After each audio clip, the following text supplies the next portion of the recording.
Então, mulheres, Hoje a Érica também.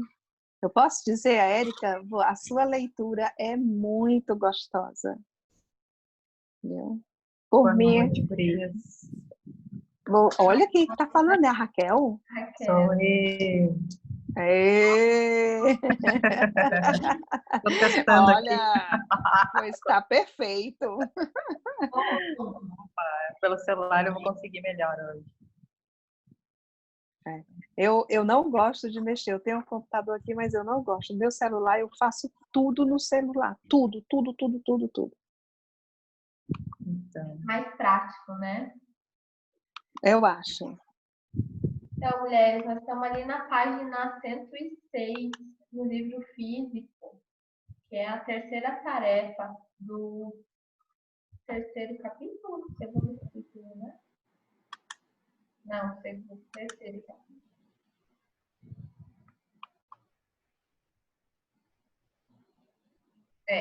Capítulo 3, a terceira tarefa. No físico é a página 106. Eu não sei se eu coloquei a página certa dentro do documento. Eu coloquei na página 67 do PDF. Quem tiver com o PDF aí, puder confirmar para mim, por favor. Tá certo, é o Tá 67. certo? Tá. Alguém gostaria de fazer a leitura para nós hoje?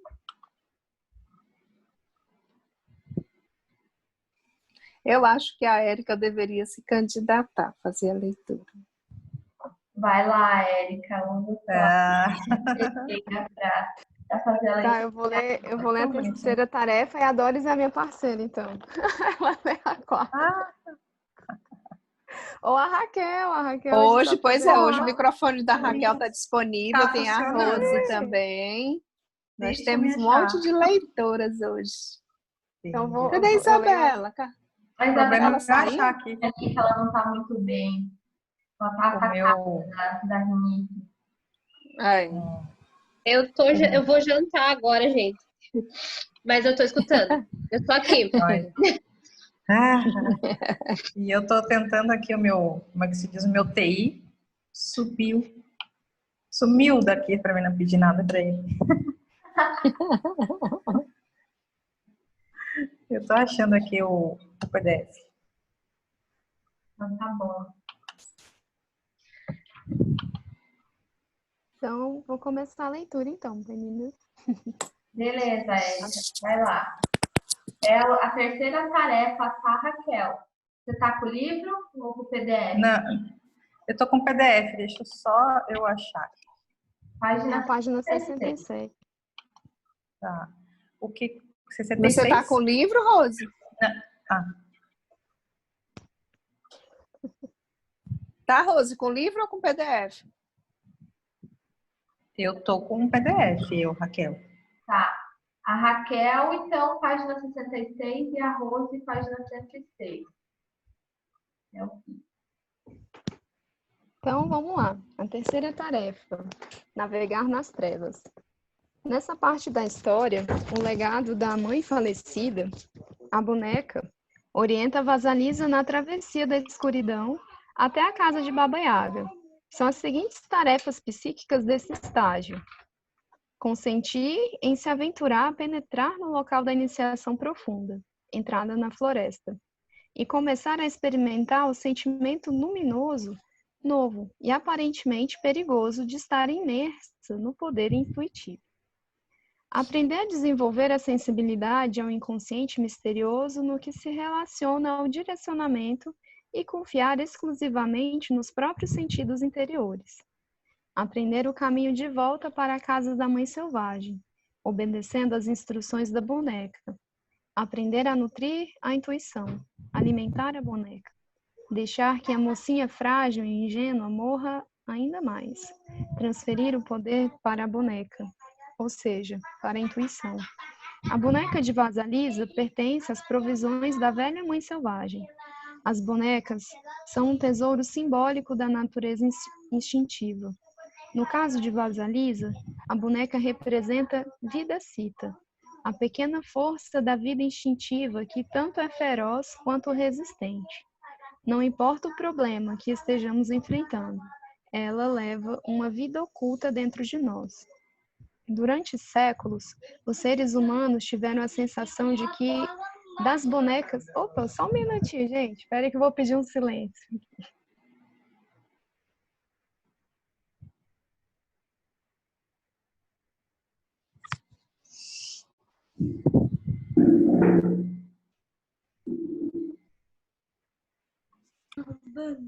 Opa, que é a hora da boa noite do Joaquim.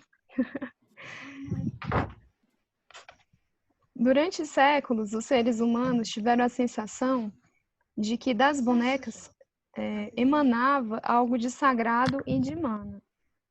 Um pressentimento irresistível e impressionante que influencia as pessoas, fazendo com que mudem espiritualmente. Por exemplo, louva-se a raiz da mandrágora, por sua semelhança ao corpo humano, com pernas e braços de raízes e um nó retorcido no lugar da cabeça. Disse também que ela é provida de grande poder espiritual. Acredita-se que as bonecas sejam impregnadas de vida por quem as criou. Elas são usadas em ritos, rituais, voodoos, feitiços de amor e de maldade. Elas são empregadas como símbolos de autoridade e talismãs para lembrar a pessoa da sua própria força. Os museus do mundo inteiro transbordam de ídolos e imagens feitas de barro, madeira e metais. As imagens dos períodos paleolítico e neolítico são bonecas. As galerias de arte estão repletas de bonecas. Na arte moderna, as múmias envoltas de gaze, em tamanho natural, de segai, são bonecas. Bonecas típicas de cada etnia abarrotam as lojas de souvenirs, nas estações ferroviárias e nos postos de abastecimento das principais rodovias interestaduais. Entre os reis, as bonecas costumam ser dadas desde o passado remoto como sinais de simpatia. Nas igrejas rústicas pelo mundo inteiro, há bonecas santas. As bonecas santas não só limpam com regularidade, não são só limpas com regularidade e vestidas em trajes feitos à mão, mas também são levadas a passear, para que possam observar as condições dos campos e das pessoas, e, portanto, interceder nos céus em defesa dos seres humanos. A boneca representa os homunculi simbólicos e pequena vida. A pequena vida é o símbolo do luminoso e está sufocada nos seres humanos. Ela é um facsímile pequeno e luminoso do self original. Superficialmente, trata-se apenas de uma boneca. Por outro lado, existe nela um pequeno fragmento da alma, que possui todo o conhecimento do self maior da alma. Na boneca está a voz em miniatura da velha que ela sabe. A boneca está relacionada aos símbolos do duende, do elfo, da fada e dos anões. Nos contos de fadas, elas representam uma profunda pulsação de sabedoria dentro da cultura da psique. São elas aquelas criaturas que continuam o trabalho interior e prudente, que são incansáveis. Eles são trabalhados mesmo quando nós adormecemos. Eles estão trabalhando mesmo quando nós adormecemos. E especialmente quando estamos dormindo, mesmo que não temos plena consciência do papel que estamos desempenhando. Dessa forma, a boneca representa o espírito interior das mulheres, a voz da razão, do conhecimento e da conscientização íntima. A boneca assemelha-se ao passarinho dos contos de fadas, que vem sussurrar no ouvido da heroína. Ele é quem revela um inimigo oculto e atinge e a atitude a tomar diante da situação. Essa é a sabedoria do homúnculus, o pequeno ser interior. Ele é a ajuda que nem sempre está visível, mas que está sempre disponível. Não há bênção maior que uma mãe possa dar à filha do que uma confiança na veracidade da sua própria intuição. A intuição é transmitida de pai para filho da forma mais simples. Você tem um bom raciocínio. O que você acha que está por trás disso tudo? Em vez de definir a intuição como alguma peculiaridade irracional e consensurável, ela é definida como a fala da verdadeira voz da alma. A intuição prevê a direção mais benéfica a seguir. Ela se autopreserva, capta os motivos e intenções subjacentes e opta pelo que irá provocar um mínimo de fragmentação na psique. O processo é o mesmo no conto de fadas. A mãe de Vasalisa proporcionou um enorme privilégio à filha ao vincular a boneca a Vasalisa. O vínculo com nossa própria intuição propicia uma confiante dependência que resiste a tudo. Ele muda a diretriz da mulher de uma atitude de que o que será, será, para uma de quero ver tudo o que há para ser visto. O que essa intuição selvagem faz pelas mulheres? Como o lobo, a intuição tem garras que abrem as coisas e as sujeitam. Ela tem olhos que enxergam através dos escudos da persona. Ela tem ouvidos que ouvem sons fora da capacidade de audição do ser humano. Com essas espantosas ferramentas psíquicas, a mulher assume uma consciência animal, astuta e até mesmo premonitória, que aprofunda sua feminilidade e aguça sua capacidade de se movimentar com confiança no mundo exterior. Pois agora, Vasalisa está a caminho da conquista da luz para o fogo. Está no escuro, na mata, e não pode fazer mais nada a não ser prestar atenção à voz interior que provém da boneca. Ela está aprendendo a confiar nesse relacionamento e está aprendendo ainda mais uma lição: a alimentar a boneca. Como alimentar a intuição para que ela seja bem nutrida e responda aos nossos pedidos de que esquadrinhe as cercanias? Nós a alimentamos de vida. Ela se alimenta de vida quando nós prestamos atenção a ela.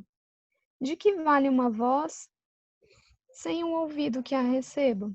De que vale uma mulher na selva da megalópole ou do cotidiano da vida, a não ser que ela possa ouvir a voz dela que sabe e nela confiar? Já ouvi mulheres que disseram tantas palavras, se não centenas, então milhares de vezes. Eu sabia que devia ter seguido minha intuição. Pressenti que devia ou não devia ter feito isso ou aquilo, mas não lhe dei ouvidos. Nutrimos o profundo self intuitivo ao prestar atenção a ele e ao agir de acordo com a nossa orientação. Ele é um personagem autônomo, um ser mágico, mais ou menos do tamanho de uma boneca, que habita a terra psíquica da mulher interior. Nesse sentido, ele é como os músculos no corpo. Se o músculo não for usado, ele acaba definhando. A intuição é exatamente igual. Sem alimento, sem atividade, ela atrofia. A alimentação da boneca é um ciclo essencial da mulher selvagem, aquela que é guardiã de tesouros ocultos. Vasalisa alimenta a boneca de duas formas. Primeiro, ao lhe dar um pedacinho de pão, um pouco de vida para que essa nova aventura psíquica. E em segundo lugar, ao encontrar o caminho até a velha mãe selvagem, a Baba Yaga, seguindo o que lhe diz a boneca. A cada curva e a cada bifurcação da estrada, a boneca mostra qual é o caminho para casa. O relacionamento entre a boneca e Vasalisa simboliza uma forma de magia empática entre a mulher e a intuição. É isso que deve passar de uma mulher para mulher. É isso que se deve passar de mulher para mulher. Essa atividade abençoada de se vincular à intuição, de testá-la e de alimentá-la. Nós, à semelhança de Vasalisa, fortalecemos nossos laços com nossa natureza intuitiva, quando prestamos atenção à voz interior, a cada curva da estrada. Devo ir para este lado ou para o outro? Devo ficar ou partir? Devo resistir ou ser flexível? Devo fugir disso ou correr na sua direção? Essa pessoa, esse acontecimento, essa empreitada, é verdadeira ou falsa? O rompimento do vínculo entre a mulher e a intuição selvagem é muitas vezes encarado erroneamente como se a própria intuição é que estivesse destruída. Não é o que ocorre. Não foi a intuição que se partiu, mas sim a bênção Matrilinear da intuição, a transgressão da confiança intuitiva de todas as mulheres de uma linhagem, já que se foram para aquela mulher específica. Só um minutinho, gente, de novo.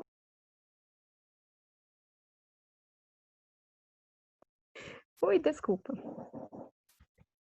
A compreensão da mulher, da sua sabedoria intuitiva, pode ser fraca em consequência do rompimento, mas com o exercício ela poderá se restaurar e se manifestar em sua plenitude. As bonecas servem de talismãs. Os talismãs são lembretes do que é sentido, mas não visto, do que existe, mas não é de evidência imediata. O numen talismânico da boneca é o que nos recorda, o que nos diz, o que vê adiante de nós. Essa função intuitiva pertence a todas as mulheres. É uma receptividade maciça e fundamental. Não uma receptividade do tipo alardeado do passado pela psicologia tradicional, que é como um recipiente passivo, mas sim uma receptividade como a da posse de acesso imediato a uma sabedoria profunda que atinge as mulheres até os próprios ossos. Quem quer ler agora? A quarta tarefa.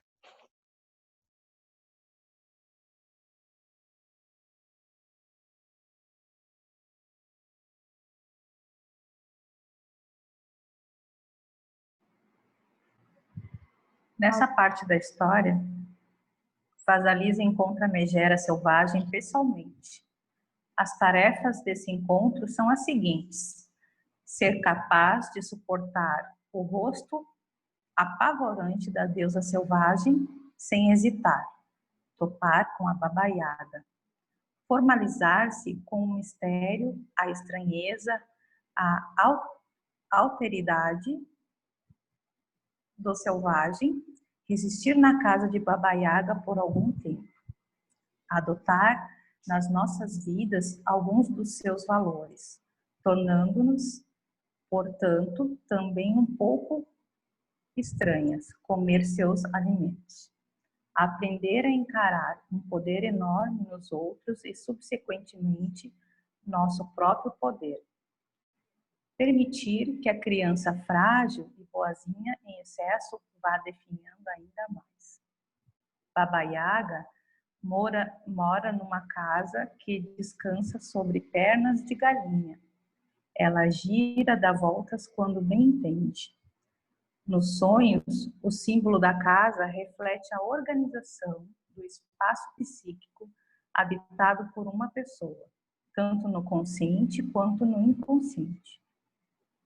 Por ironia, se esse fosse um sonho compensatório e a casa excêntrica, inusitada que o sujeito deste caso Vasalisa é por demais insignificante, moderado e precisa sair girando e rodopiando para descobrir como é dançar uma galinha maluca de vez em quando. Percebemos então que a casa da Yaga pertence ao mundo animal e que Vasalisa precisa desse elemento na sua personalidade. Essa casa de pernas de galinhas anda de um lado para o outro, até rodopia numa dança saltitante. Essa casa é um ser vivo, transbordante de entusiasmo, de alegria e vivacidade. É esse o principal alicerce da psique da mulher selvagem. Uma força de vida selvagem e alegre, na qual as casas dançam, os seres inanimados, como, por exemplo, os pilões. Voa como pássaros. A velha sabe fazer mágica e nada é o que parece. Mas na maioria dos casos é o melhor do que parecia a princípio. Vasalisa começou com o que poderíamos chamar de personalidade normal nivelada. É exatamente esse o excesso de normalidade, que vai nos contaminando até que tenhamos uma vida rotineira e sem vida, sem que fosse isso o que realmente pretendêssemos. Essa situação estimula a Essa situação estimula a negligência para com a intuição, que por sua vez produz a falta de luz na psique. Precisamos então fazer alguma coisa. Precisamos sair pela mata dentro, ir procurar a mulher apavorante, senão um dia, quando estivermos andando cabisbaixos pela rua, uma tampa de esgoto pode se abrir e de repente a nós seremos agarradas por algum ser inconsciente que nos jogará de um lado para o outro como um trapo. De brincadeira ou não, na maioria dos casos ou não, mas como um bom resultado. A doação da boneca intuitiva pela doce mãe verdadeira não está completa sem as tarefas e as provas apresentadas pela velha selvagem. Baba Yaga é a medula da mulher selvagem. Descobrimos isso a partir do seu conhecimento de tudo o que aconteceu antes. Ah, sei, diz ela quando Vasalisa chega. Conheço você e seu pessoal. Além disso, a semelhança das suas outras encarnações como a mãe dos dias e a mãe dos Nix, mãe noite, a deusa da vida, morte e vida. A velha Baba Yaga é a guardiã dos seres da terra e dos céus. O dia, o sol nascente e a noite. Ela os chama o meu dia e minha noite. Baba Yaga é assustadora por ser ela própria o poder da aniquilação e o poder da força da vida ao mesmo tempo. Contemplar seu rosto é ver a vagina dentata, os olhos de sangue e recém-nascido perfeito e as asas dos anjos, todos juntos. Vasalisa está para ali e aceita a divindade da mãe selvagem, com as verrugas e tudo o mais. Uma das facetas mais notáveis da Yaga, retratada nessa história, está no fato de que, embora ela faça ameaças, ela é justa. Ela não fere Vasalisa enquanto Vasalisa demonstra respeito por ela. A atitude de respeito diante de um poder extremo é uma lição fundamental. A mulher precisa ser capaz de manter diante do poder, porque, em última análise, alguma parte deste poder passará às suas mãos. Vasalisa encara a Baba Yaga não como uma atitude obsequiosa, não como arrogância ou cheia de fanfarrice, nem fugindo ou se escondendo. Ela se apresenta com honestidade, exatamente como é. Muitas mulheres estão se recuperando dos seus complexos de ser boazinhas, nas quais, independente de como se sentissem, independente do que se acossasse, elas reagiam de uma forma tão doce ao ponto de ser praticamente humilhante. Embora elas pudessem sorrir gentis durante o dia, à noite rangiam os dentes como bestas. Era a Yaga na sua psique lutando para expressar. Esse excesso de adaptação na mulher, boa demais, ocorre muitas vezes quando ela tem um medo desesperado de ser privada dos seus direitos ou de que a considerem desnecessária.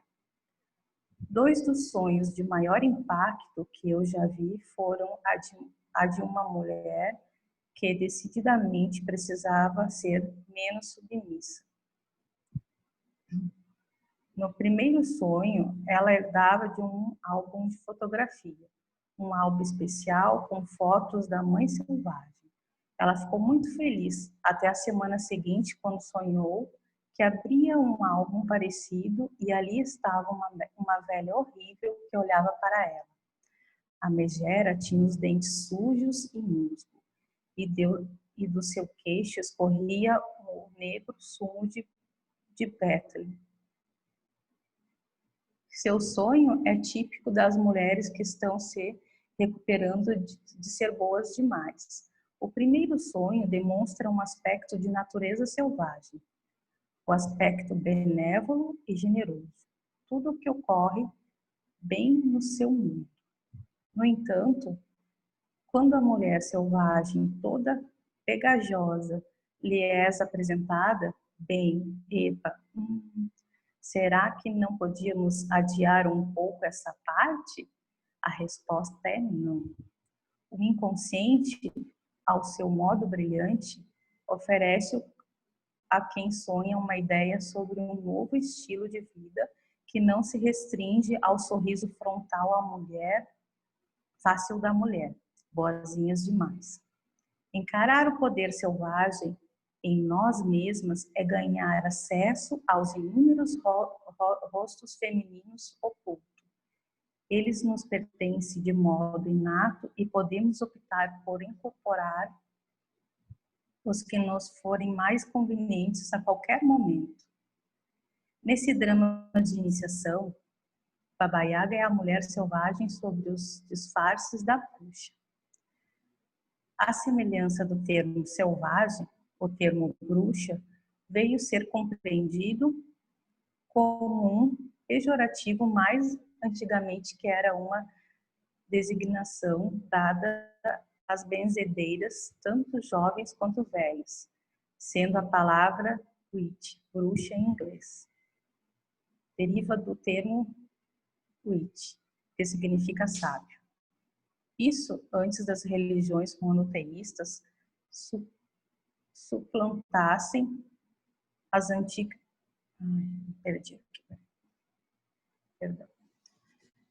Antes das religiões monoteístas suplantassem as antigas religiões da mãe selvagem. De qualquer maneira, porém, a ogra, a bruxa, a natureza selvagem e quaisquer outras criaturas e aspectos que a cultura considera apavorantes nas psíquicas das mulheres são exatamente as bênçãos que elas mais precisam resgatar e trazer à superfície. Boa parte da literatura sobre o tema O Poder das Mulheres afirma que os homens têm medo desse poder. Sempre tenho vontade de protestar, pelo amor de que as antigas qualidades e as forças femininas são imensas e causam espanto. É compreensível que, na primeira vez que se deparam pessoalmente com os antigos poderes selvagens, tanto os homens quanto as mulheres lancem um olhar ansioso e deem-o fora. Tudo o que se vê deles são patas que voam e rabos assustados. Se quiserem que um dia os homens cheguem a aprender a suportar esse encontro, então, sem sombra de dúvida, as mulheres têm de aprender a suportar. Se quisermos que os homens um dia cheguem a compreender as mulheres, elas próprias terão que lhes ensinar as configurações do feminino selvagem. Com essa finalidade, a função de criação dos sonhos na psique traz a Yaga a todo o seu bando para dentro do quarto das mulheres à noite durante os sonhos. Se tivermos sortes, a Yaga deixará suas pegadas grandes e largas no tapete ao lado da nossa cama. Ela virá espionar aquelas que não a conhecem. Se estivermos atrasadas à nossa iniciação, ela se pergunta por que não vimos visitá-la e, para compensar, vem ela mesma nos visitar em sonhos noturnos. Uma mulher com quem trabalhei sonhava com mulheres usando longas camisolas esfarrapadas, comendo felizes coisas que nunca seriam encontradas no cardápio de um restaurante. Outra mulher sonhou com uma velha que tinha o formato de uma banheira antiga com pés que fazia matraquear seus canos e ameaçava a estourá-los se a mulher que sonhava não derrubasse uma parede que a banheira pudesse ver. Ainda outra mulher sonhou que ela era uma das 3 velhas cegas, só que ela estava sempre perdendo sua carteira de motorista e tinha sempre dificuldades para se manter identificada com as três parcas, as forças que orientam a vida e a morte na psique.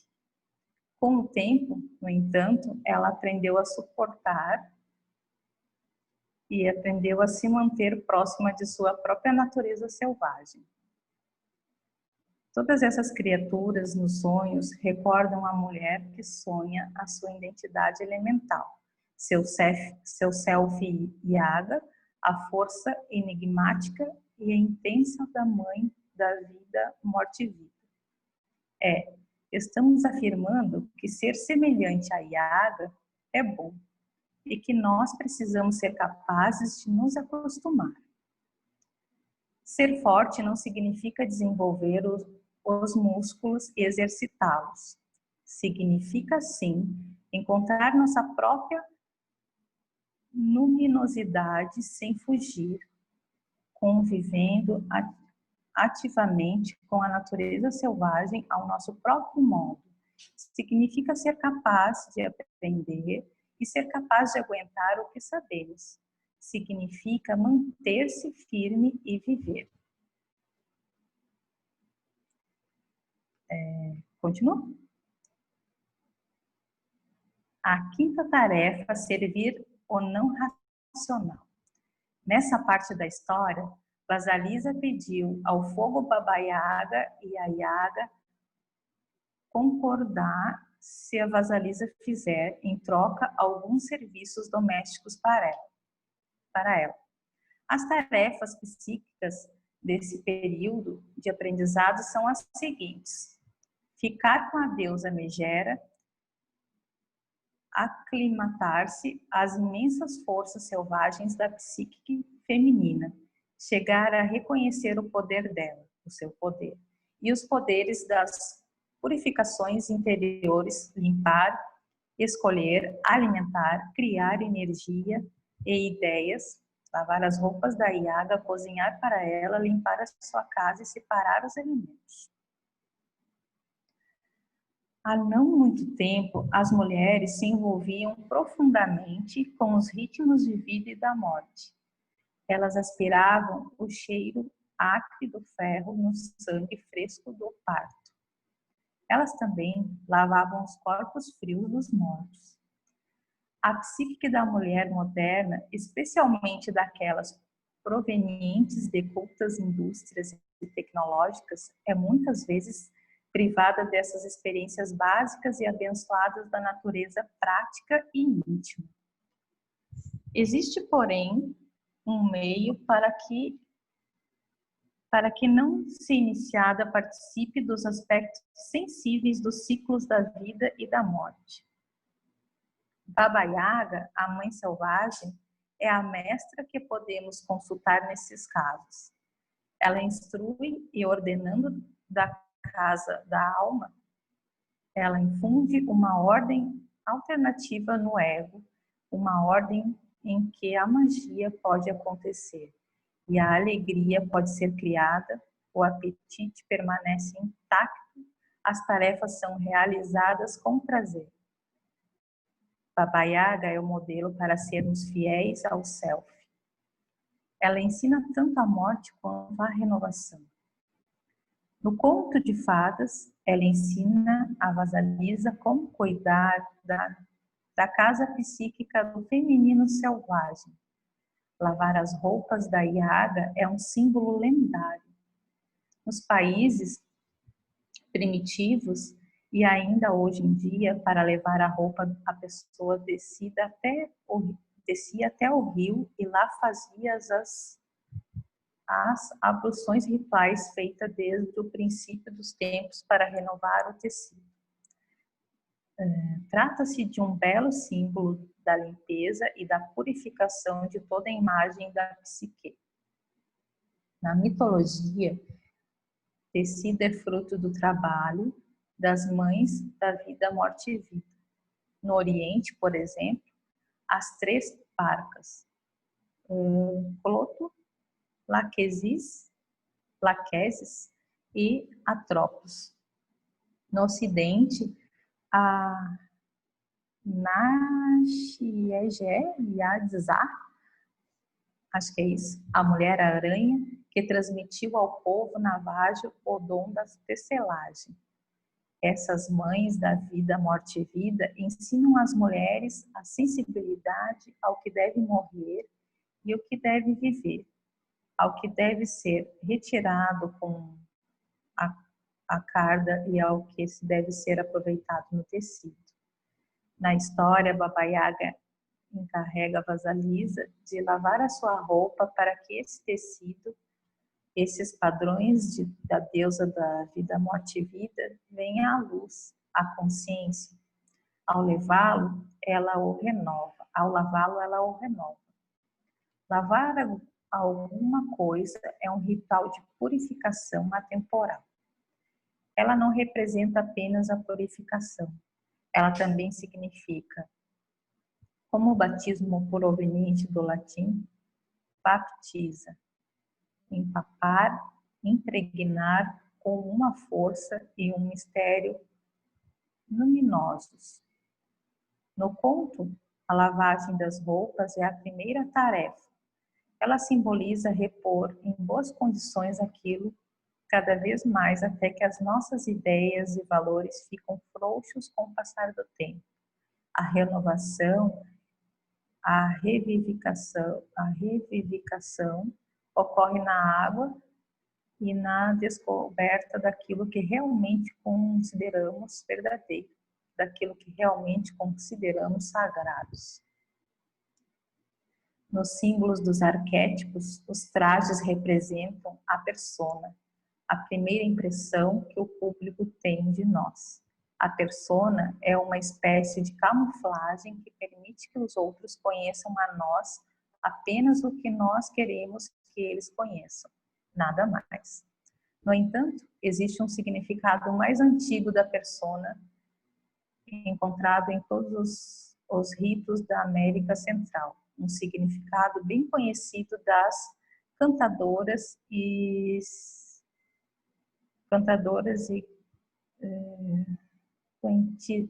cantadoras e poetistas. A persona não é apenas uma máscara atrás da qual a pessoa sentido a persona, ou a máscara é um indicador de hierarquia, virtude, caráter e autoridade. A persona é o significante exterior, a manifestação exterior de um comando. Gosto muito dessa tarefa iniciática, na qual se exige que a mulher purifique as personas. Comando de autoridade de grande Yaga da floresta. Ao lavar as roupas da Yaga, a própria iniciada verá como são feitas as costuras da persona, que modelos os trajes seguem. Logo, ela mesma terá alguma quantidade dessas personas a serem penduradas no seu armário, em meio a outras criadas por ela durante toda a vida.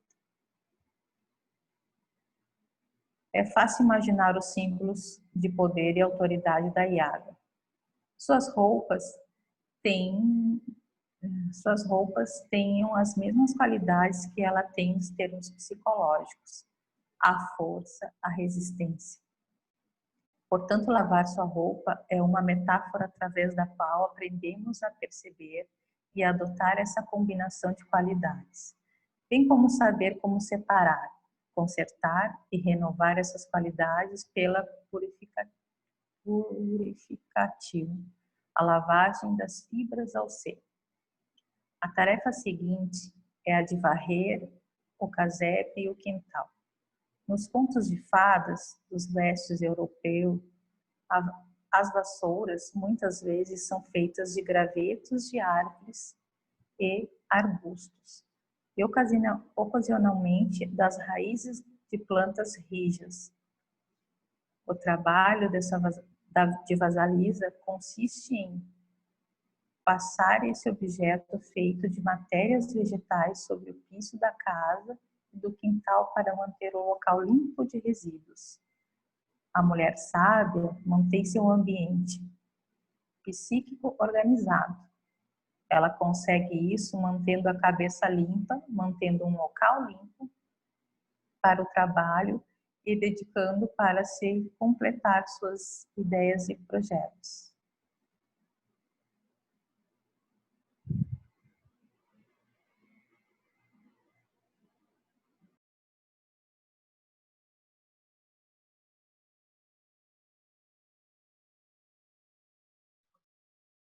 Ué? Saiu? Ela saiu, né? Eu acho que caiu, viu a internet dela.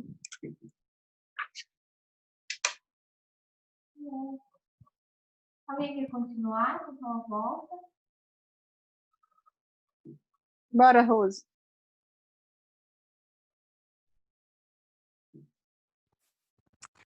Para muitas mulheres, essa tarefa exige que elas separem todos os dias algum tempo para a contemplação, que abram um espaço para habitar, que seja nitidamente seu, com papel, canetas, tintas, ferramentas, conversas, tempo, liberdades que se destinam apenas a esse trabalho.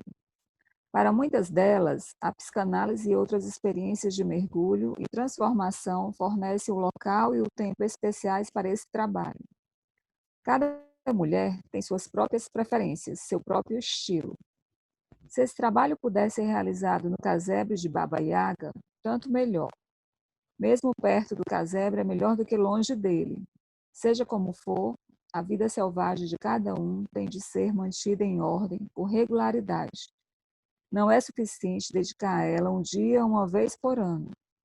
No entanto, como é o casebre da Baba Yaga, que Vasalisa varre, como se trata do quintal da Baba Yaga, estamos falando também da manutenção em ordem das ideias incomuns. São ideias que incluem o que é incomum, místico, da alma e amedrontador. Varrer o ambiente significa não só começar a valorizar a vida não superficial, mas também cuidar da sua organização. Às vezes, as mulheres se confundem quanto ao trabalho interior da alma e deixam de cuidar da sua arquitetura até que ela seja retomada pela floresta. Aos poucos, o mato vai crescendo e, finalmente, o local se transforma numa ruína arqueológica escondida na psique.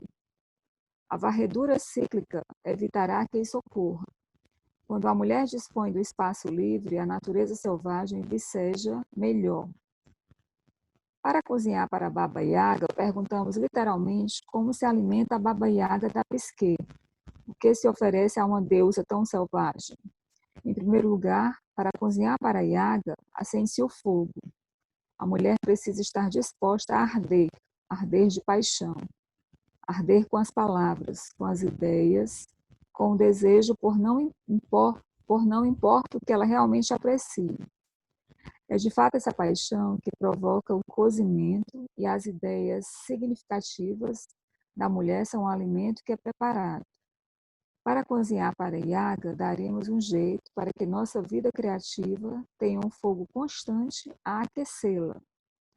Seria melhor para a maioria de nós se nos tornássemos mais competentes em vigiar o fogo que está por baixo do nosso trabalho, se observássemos com mais cuidado o processo de cozimento para a nutrição do self selvagem.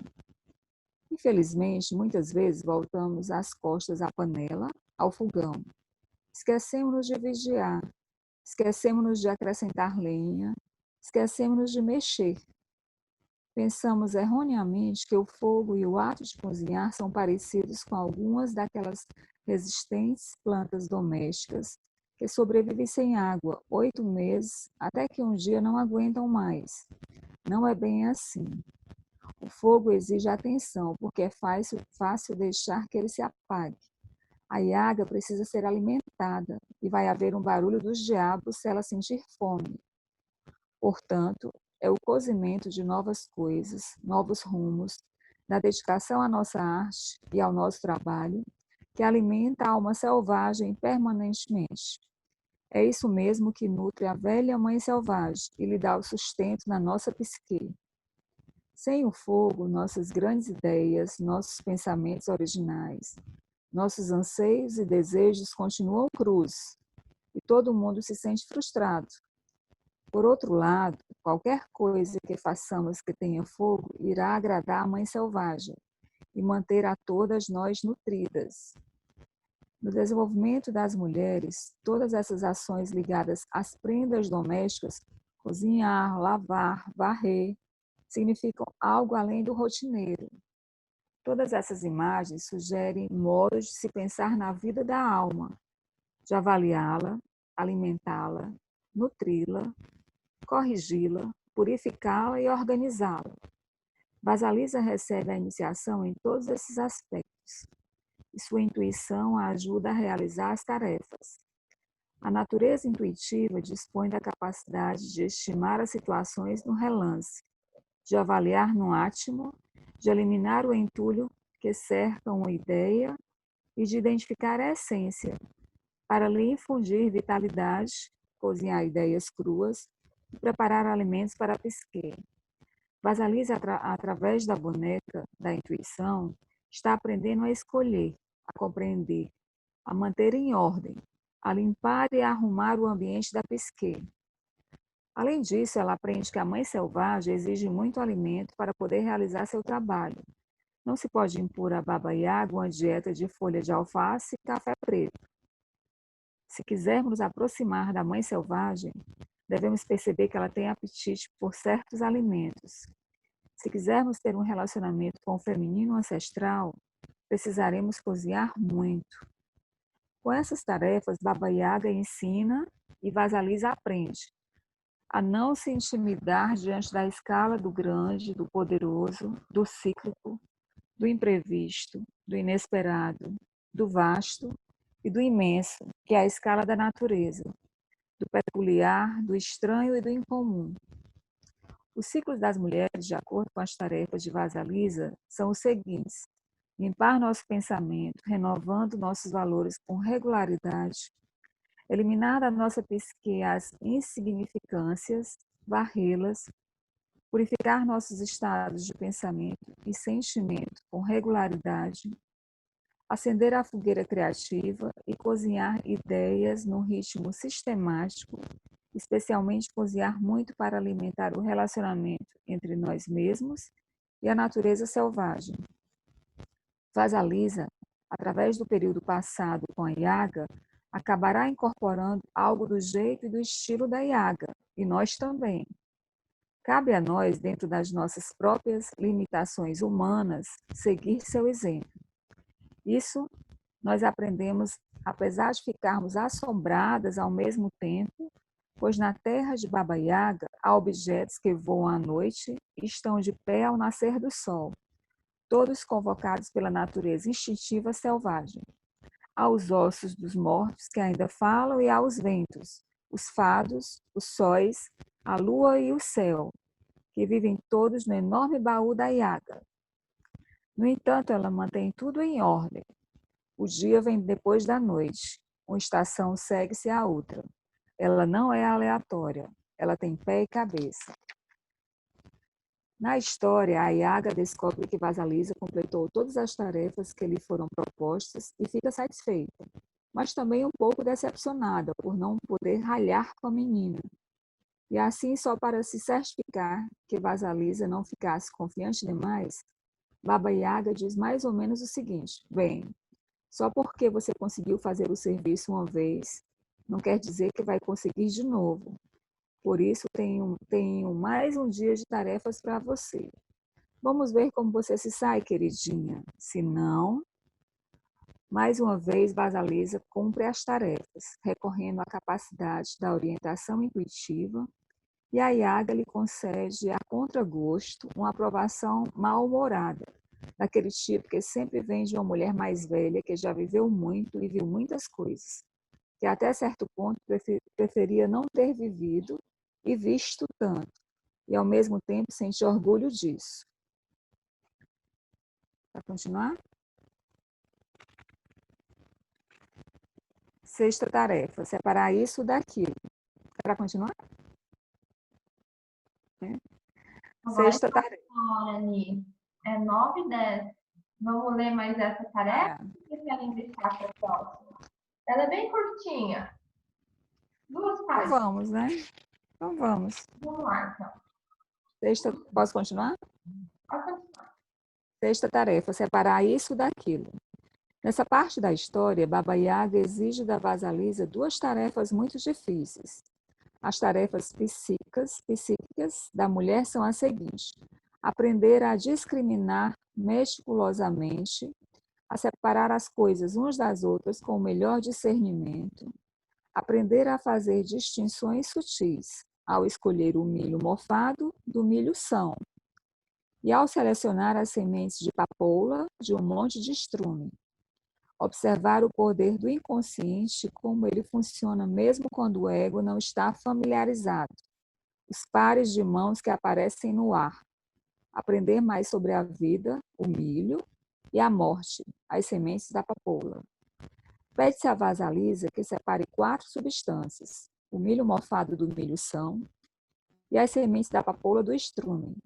A boneca intuitiva realiza essa separação. Às vezes, esse processo de separação ocorre num nível tão profundo que ele mal chega ao nosso consciente, até que um dia... A separação relatada nessa história é do tipo que surge quando nos deparamos com um dilema ou com uma pergunta, mas sem que nos ocorram muitas ideias que nos ajudem a resolver a questão. Se a deixarmos em paz, no entanto, e voltamos mais tarde a ela, pode ser que uma boa solução esteja à nossa espera ali, onde antes não havia nada. Ou, vá dormir, veja com que vai sonhar. Talvez a velha de 2 milhões de anos chegue das trevas para visitá-la.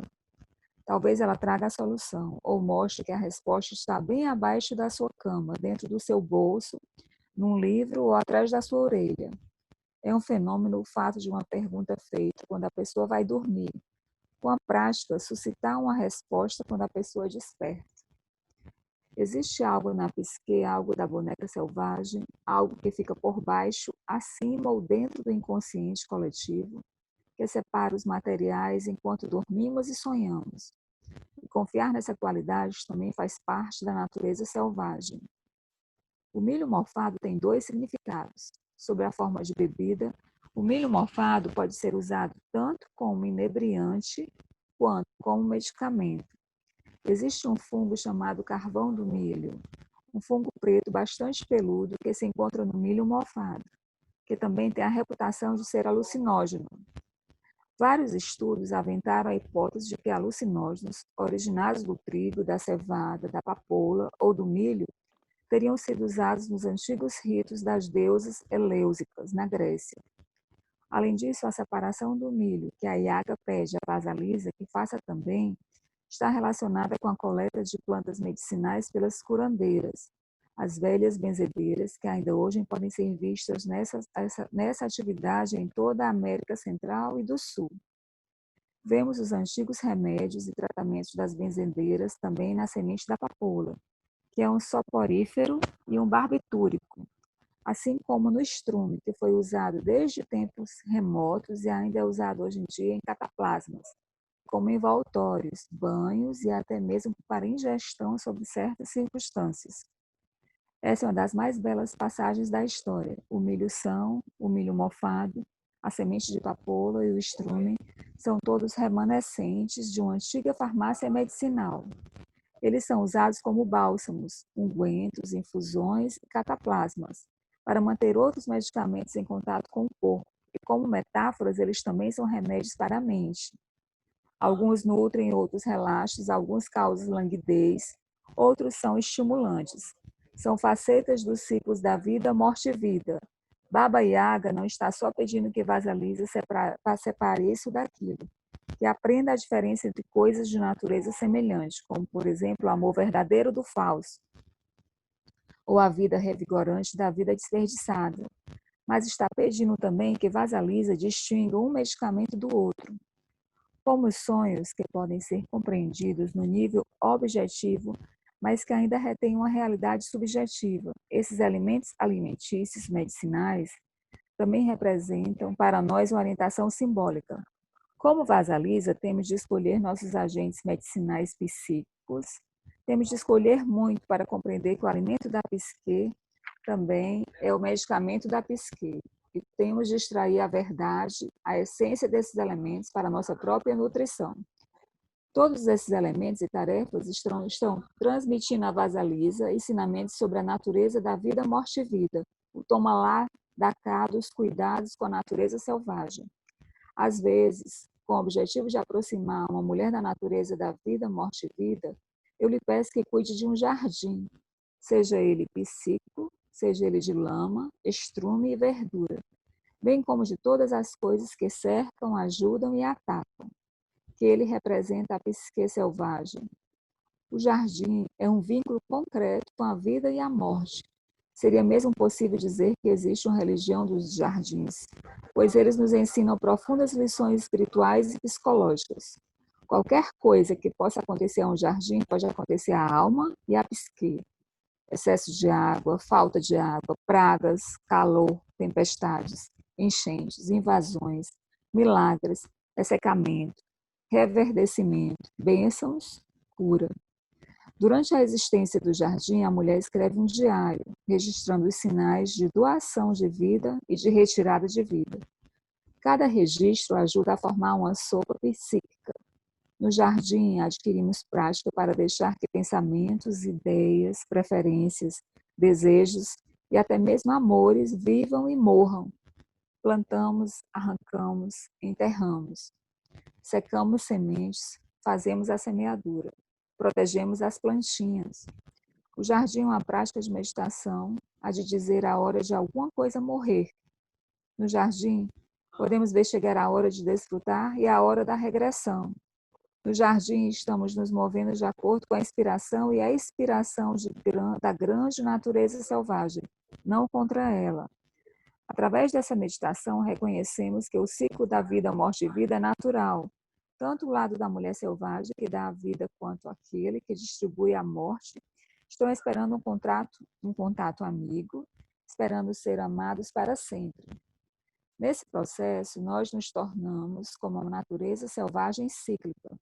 Temos a capacidade de infundir energia e reforçar a vida, sem atrapalhar o que vai morrer.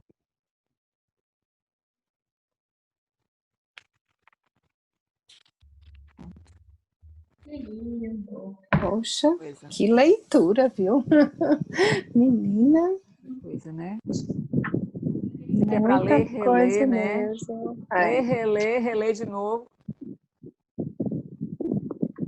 Muita coisa mesmo. Engraçado é que a gente não tem a consciência, né? Se a gente não trouxer à tona, não essa história da gente se conhecer, saber quem nós somos, né?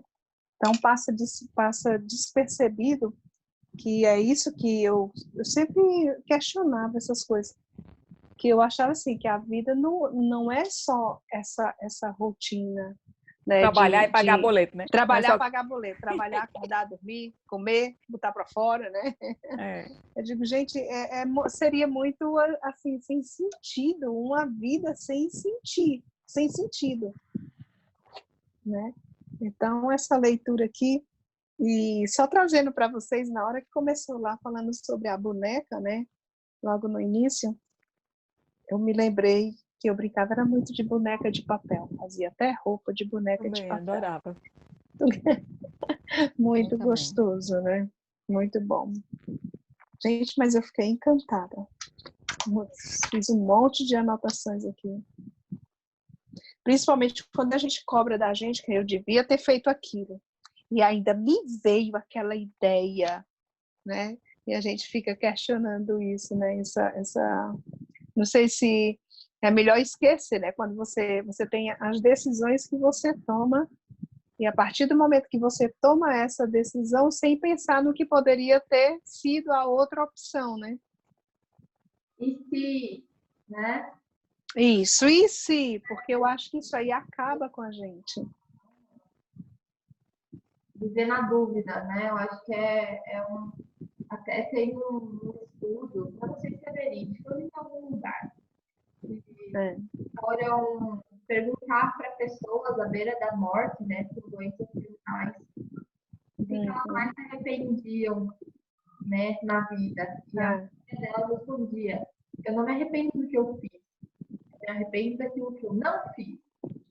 É justamente isso, de conviver com a dúvida, né, do e se eu tivesse feito isso, e se eu tivesse feito diferente, e se eu tivesse escutado, né, a minha intuição. E a gente faz, né? Às vezes, mesmo sem querer, a gente faz isso. Né, de não... E faz. Será que é esse caminho, né? De meio que duvida, mas depois, por algum motivo ou por outro, a gente não dá certo, né? A gente percebe que aquela vozinha estava certa, né? Era pra gente escutar. Mas aí, até a gente aprender a escutar, a gente... como ela fala, né? A Yaga, ela vem através dos sonhos e termina despertando em nós. Mas quando a gente vem numa educação de que nada disso existe, até mesmo pela repressão que nós fomos, né? Sempre fomos reprimidas em trazer à tona essa nossa intuição, que a gente não sabe mais como alimentá-la, né?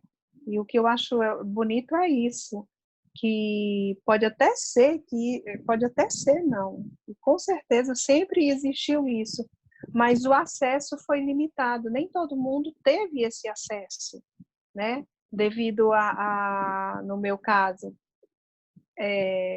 a minha educação era aquilo que era tudo muito feio, tinha que sentar, tinha que obedecer, não dava para questionar, não podia ter esse questionamento, a filha chegar para a mãe e falar, mas por que tem que ser assim? Por que não pode ser assim? Porque a mãe já vinha e dizia, é para ser assim, pronto e acabou. Não tinha como argumentar. Né? Que hoje eu vejo muito essa diferença com a minha filha, que ela chega para mim e argumenta, mas por que eu tenho que fazer isso? Por que eu tenho que fazer isso?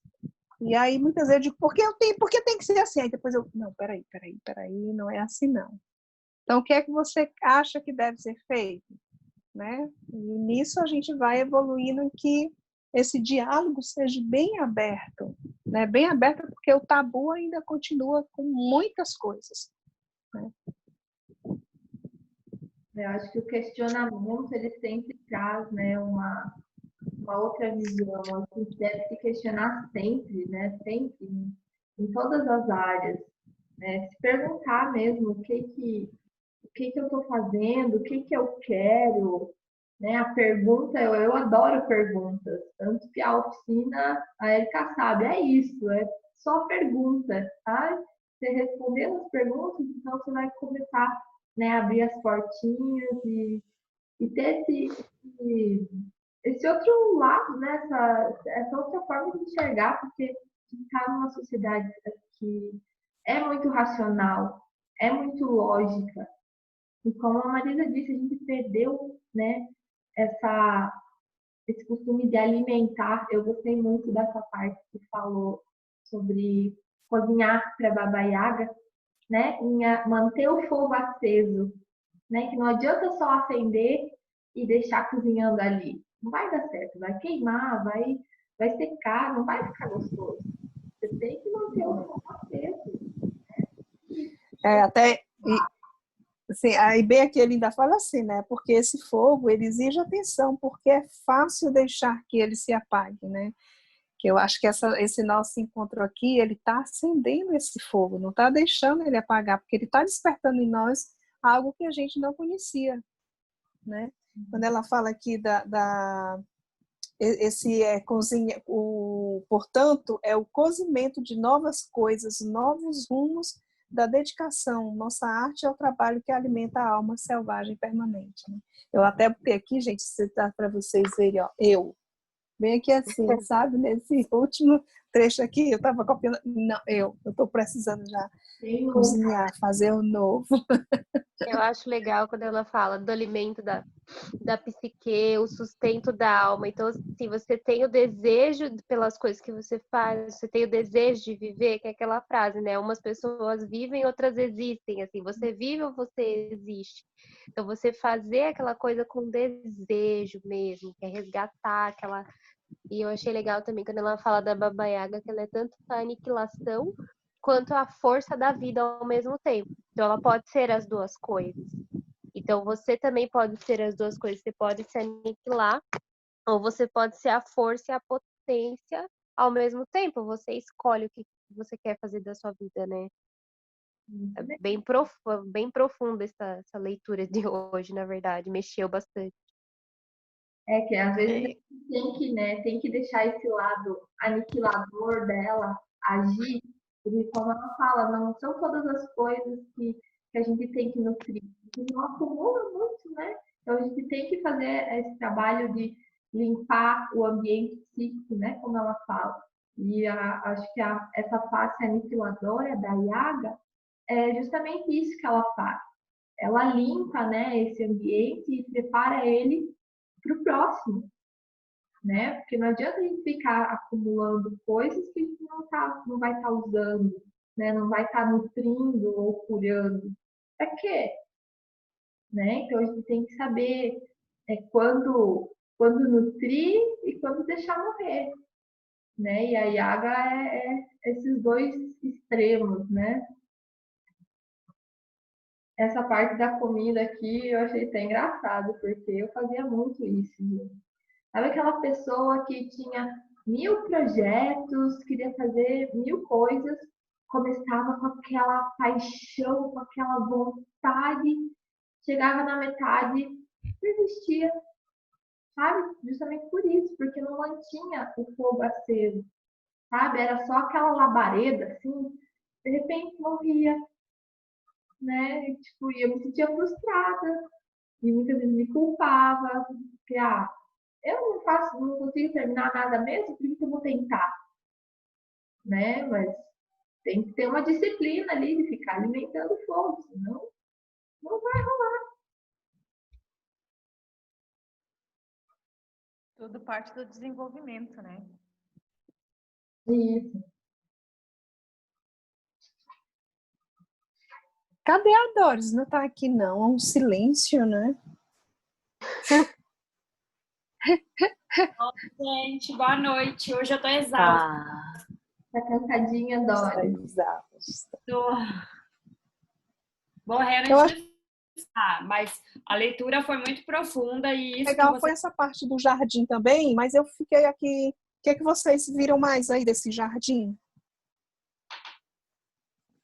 A Isa falou um pouquinho aí sobre o deixar morrer, né? Deixar aí.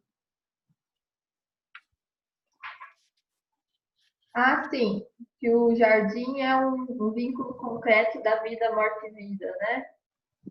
Isso. Eu achei legal, mas para mim ficou meio assim, ficou mais assim como se fosse cuidar de um jardim mesmo, mas trazendo para, né? É como se o jardim fosse uma metáfora, entende? Da nossa psique. Então a gente tem que estar constantemente cuidando, né? Tirando as ervas daninhas, afofando a terra, regando, né? Colocando ali um adubo, cuidando, né? Nutrindo, para ele poder florescer, né? E quando for época dele, né, do que tiver plantado ali morrer, deixar morrer, para brotar de novo. É uma metáfora, né? Ela coloca como a prática da meditação. O jardim é uma prática de meditação, onde a gente vai infundir energia, eu achei bacana, e reforçar a vida sem atrapalhar o que vai morrer. Então, assim, ao meditar é a questão de deixar fluir, não como Zeca Pagodinho, deixar a vida me levar, mas que a gente fique no momento presente e que o que vier, tipo assim, se vem para mim, eu dou conta. E o que é que eu tenho para aprender com isso? O que é que eu posso tirar disso, né? Não é porque que isso aconteceu comigo, caso seja uma coisa desagradável, é o que é que isso está querendo me mostrar. Eu acho que ele faz isso, cuidado a prática da meditação é cuidar do nosso interior mesmo, esse mergulho para dentro, né? E com a meditação a gente fica com mais energia, fica com mais ampliação de consciência, mais aqui e agora, tudo isso. Gostei. Isso é muito verdade. Não sei se alguma de vocês tem esse costume. Agora eu estou bem relaxada, a nossa horta que está bem feinha. Mas a gente tinha esse costume, sabe? Pelo menos uma vez na semana, ir ali para trás, dar uma arrumadinha, botar o pé na terra, sabe? Sujar um pouco. Justamente para fazer esse descarrego, sabe? Deixar tudo que é de ruim ficar ali na terra. E quantas vezes... Tirar dela o que ela pode nos dar, né? Os minerais, muita coisa, dar o sustento, né? Assim, eu vejo muito a questão do exemplo da árvore, que aguenta ventania, aguenta tempestade, aguenta chuva, aguenta, né, inverno, verão e tá ali, com toda a base, né? Essa questão também da vida, morte e vida, na natureza isso é muito forte. E a gente só não vê se a gente não quer, porque o ciclo das estações por si só mostram isso, né? Que nem as plantas não... Claro, existem as perenes, mas não é toda flor que vai estar ali dando fruto o tempo todo, todas as estações, não é assim. Tem a sua estação de flor, sim, tem a sua estação de dar o fruto, mas tem aquela estação que ela está ali sequinha, né, minguadinha, feinha, coitada, mas ela precisa, né? Ela tá ali feinha, mas a seiva dela tá ali dentro, fazendo trabalho, né? Nutrindo ela, para que na próxima estação, né, ela volte a produzir, a dar flores, a dar frutos. E isso é muito incrível. A gente precisa notar essas ciclicidades, essas fases todas na natureza, porque a gente é um reflexo, né? É um reflexo dela. E agora vocês falando aí sobre essa ciclicidade, né? Vem até mesmo, né? No caso da rosa, né? A plantinha que você rega, ela vai crescer, né? Vai as folhas e daí vai vir o fruto, né? A flor para depois vir o fruto e ali ela dá aquele fruto. E nós mulheres também, né? Tem esse mesmo sistema, né? De nascemos, somos jovens, né? E aí a gente procria, né? E assim tem a nossa ciclicidade, né?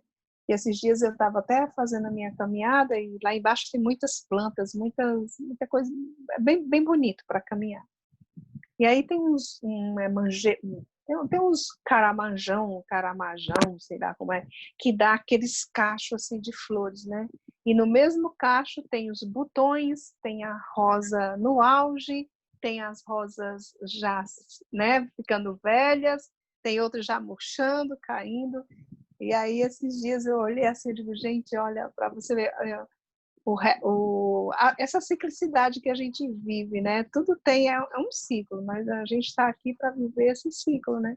E nós mulheres temos isso, né? Que é quando ela fala lá, né, da mulher madura. Peraí, foi do livro da Lua Vermelha, né? Quando ela fala, né, sobre essa mulher madura, né, que são as fases. E legal. E trazendo para o início que a gente estava conversando sobre procurar essa medicina alternativa, né? Você vê aqui que ela fala, né, das benzedeiras, né? Os tratamentos que elas fazem, que hoje em dia está tão em alta com a terapia holística, né? Que são os cataplasmas, banhos, né? Estão trazendo tudo coisas que já eram antigas, né? Mas que foram uma tradição, foi sendo esquecida. Mas eu gostei dela aqui quando ela fala: vemos os antigos remédios e tratamento das benzedeiras, também na semente da papoula, que é um soporífero, aí aqui que foi ser usado desde tempos remotos e ainda hoje é usado em dias como cataplasmas e como envoltórios, banhos e até mesmo ingestão, né? Ou seja, nunca deixou de existir, né? Essas coisas, mas a gente esqueceu isso pelo caminho, né? Não é nem se a gente for olhar direitinho, nós somos forçadas a esquecer, né? Com toda essa perseguição de que a mulher é da intuição, né? Dessa nossa vontade. Né?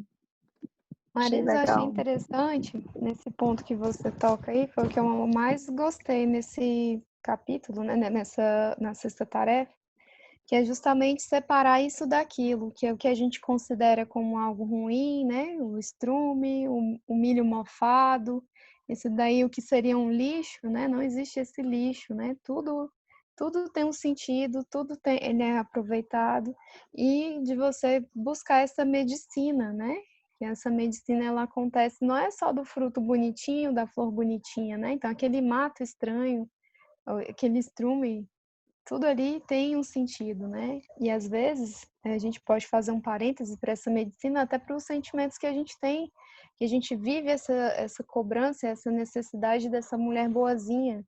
E quando até fala do sonho aqui, quando vem aquela mulher selvagem, toda lambrecada e suja, os dentes à mostra, a gente rejeita, né? E a gente não quer, a gente só quer a medicina bonitinha da rosa, da flor, né? Daquela que vem ali do estrume, e a gente não quer olhar para aquilo. Eu me vejo ainda muito nesse local de negar isso daí, né? E aí eu achei bem interessante esse parêntese nesse processo de medicina.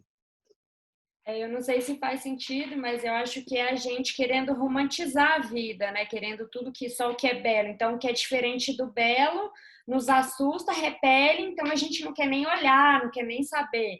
Eu acho interessante ela trazer essa mulher selvagem como uma mulher estranha, velha, porque isso chama muito mais ação, né? Desperta mais, algo a mais dentro da gente, né? E tira um pouco desse romantismo, acho que para puxar mais para a realidade, né? E a realidade pode ser tanto boa, romântica, sim, mas tem os dois lados, né? São ciclos, né? E não sei, achei bem interessante essa forma de trazer a mulher selvagem, né? Legal mesmo. Nessa questão que a Maria estava falando das curas, né? Dos elementos de cura, eu achei interessante que ela fala que, nessa mesma linha aí, de que o nosso alimento é a nossa cura. Né? E às vezes a gente vê isso de formas assim, separadas. E isso acho que serve tanto para a nossa vida, né, real, né? Como a gente estava comentando ali, né, sobre essas terapias alternativas, quanto nesse aspecto psíquico, né? Que às vezes a gente quer uma cura, mas a gente continua alimentando com algo que é contra, tipo, não casa, entende? Então, é a mesma coisa, né? Como ela fala, o próprio alimento é a tua cura. Então, acho que a gente tem que ir mais em busca do alimento, sabe? Porque é ele que vai proporcionar tanto essa nutrição quanto essa cura. Né? Acho que é no finalzinho do parágrafo que ela fala. Aqui, ó.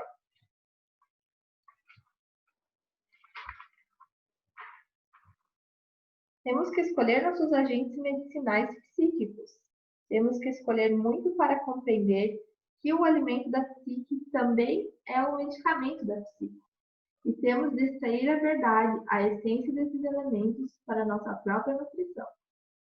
Então, a gente vê, como a Erika falou, a gente às vezes não enxerga o lado bom do que a gente considera culturalmente como ruim, né? Mas ele tem ali o seu valor, ele não está ali para nada. Assim como a gente comentou na outra roda, né? Sobre todos os aspectos considerados maléficos ou malfeitores, né? O Barba Azul, as Três Megeras, eles não estão ali para nada. Normalmente são eles que dão aqueles empurrões, são eles que, né, acionam. Então a gente tem sim que dar mais valor, né? Como a Doris falou, parar de romantizar e, né, parar de reclamar, pelo amor de Deus, a gente reclama tanto e aceitar, né? É assim que é, e pronto. Eu acho legal o que tu falou, Isa, é assim, ó. Vocês me ouvem? Sim. Ok. Viva!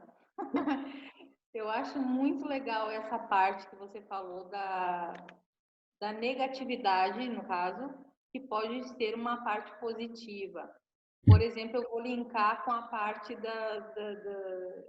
daquela parte ali que fala que tem que varrer, que tem que da parte da evolução, né? Que a mulher tinha que varrer, tinha que limpar, tinha que lavar, né? Por exemplo, quando a gente tem uma tristeza, né? A gente acontece, é uma tristeza vem. O que que eu digo sempre, assim, eu tenho uma filha adolescente não, já é adulta, eu digo para ela assim, a tristeza vem por algum motivo. Se tu prestar atenção, tu vai aprender com essa tristeza. Mas ela bate na porta, ela entra, deixa ela entrar, conversa com ela e manda embora, não deixa ficar na casa. Varre a tristeza para a rua. Então, eu faço essa metáfora, porque eu digo assim, que a casa da gente, a gente deixa entrar quem a gente quer. Mas, às vezes, acontece de algumas pessoas ou sentimentos baterem na porta.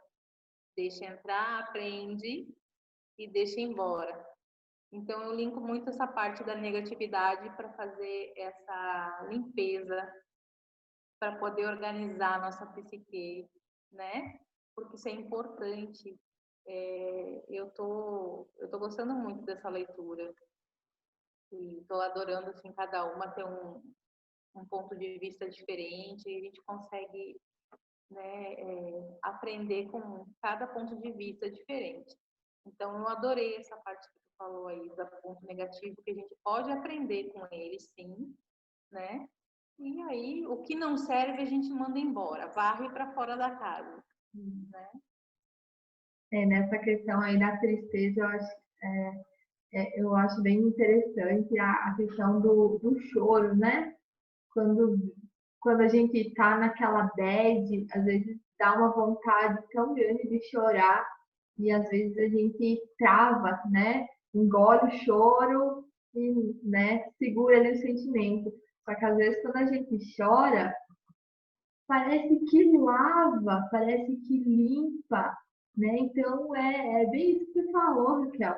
Deixa vir, deixa fazer o movimento ali dentro. Só não se apega, né? Não se apega a isso, porque uma hora vai passar, né? Mas eu acho que é muito legal a gente deixar assim é, esses sentimentos se mostrarem, até porque faz parte, né?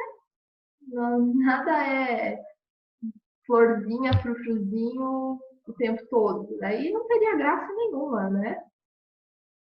Eu gosto muito, sim. Às vezes eu tô muito estressada, eu pego, me tranco e choro. Aí passa, a gente se sente mais leve, pronto para a próxima. E tão leve, né? Isso, né? Depois do Um show. planeamento, né?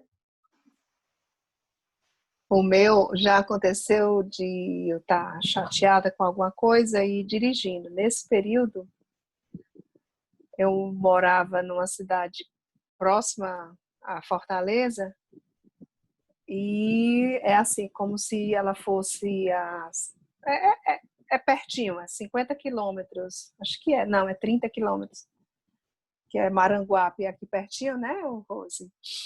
E do Maranguape tem outras cidadezinhas que vai a 30 quilômetros a mais, e às vezes eu estava chateada. Eu ia embora e passava direto da minha casa, ia bater na outra cidade, entendeu? Ia bater em Itapé do Sul, viu, Rose? É porque a Rose conhece aqui. Ia e voltava até melhorar para poder ir para casa. Ou então eu ia até lá no final, fazia o retorno, voltava, dava, entendeu? Até ir passando aquilo para não chegar em casa, tinha que ter alguma válvula de escape, né? Então, isso aí que a Raquel está falando, né?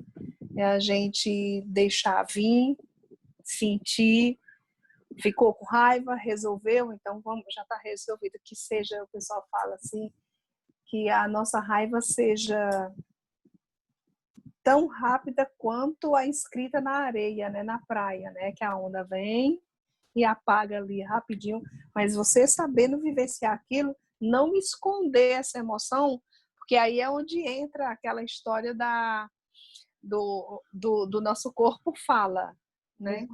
Quando a gente esconde essa emoção, quando a gente não deixa ela vir, quando você não coloca para fora, que você guarda, né? Muita palavra, eu costumo dizer, tem um poema da Viviane Mosé, que ela diz que doença é palavra presa na garganta. Então, é muito, muito que tem a ver com isso aqui, né? Com a nossa leitura, com as nossas emoções. Vivenciar tudo isso. É verdade. Era isso que bem que você estava falando, né? Como você falou no começo.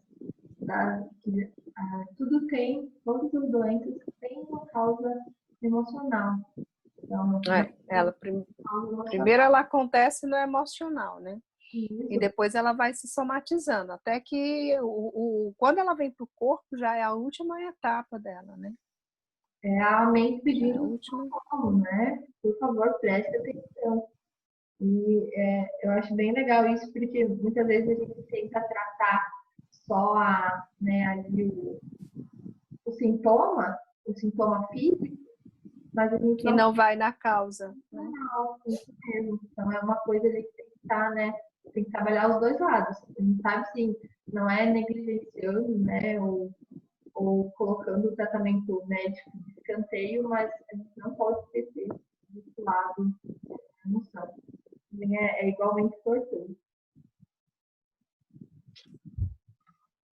Então, assim, meninas, e aí? E esse gato, ô Bela? Olha aí, todo arrumado, todo vestido. Ai, como E tá frio, daí só a roupinha mesmo. Ela tava deitada embaixo da coberta. Agora ela saiu. tá participando da roda. É, sim. sagrado feminino. E é uma menina, né? É. É uma menina, olha aí. Gente, eu vou ter que dar boa noite, tá bom? Vamos certo. Se despedir, já tá tarde, aqui já é 10. Eu espero 6 da manhã. Foi ótimo. Boa noite para vocês. Muito obrigada. Boa noite. Beijo. Tá. Ó, meu Obrigada. coração sai bem feitinho, sai meu coração. Tá.